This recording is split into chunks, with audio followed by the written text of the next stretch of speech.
সালামু আলাইকুম। আজকে আপনাদেরকে ক্ষীরা বীজ রোপণ করার সঠিক পদ্ধতি দেখাবো।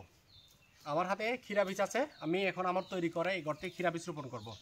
আপনাদের একটা জিনিস মনে রাখতে হবে, গর্তের দূরত্ব অনুযায়ী একটি গর্তে সর্বনিম্ন 2 পিস, সর্বোচ্চ 4 পিস ক্ষীরা বীজ রোপণ করতে পারবেন। চলুন আমি কীভাবে রোপণ করে আপনাদেরকে দেখাই। আপনি একটি গর্তের 4টি কোণা নির্বাচন করবেন। যেমন আমি আমার হাতের আঙ্গুল দিয়ে 4টি কোণা নির্বাচন করার পরে আমি 4টি গর্ত করব আমার হাতের আঙ্গুলের সাহায্যে। দেখুন, বিসমিল্লাহির রহমানির রহিম।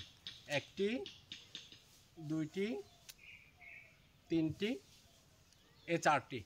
আমার তৈরি করা গর্তের 4 কোণায় 4টি গর্ত আমি হাতের আঙ্গুলের সাহায্যে করে ফেলছি। এখন আমি 4টি বীজ গুনে গুনে দিয়ে দিব। বিসমিল্লাহ।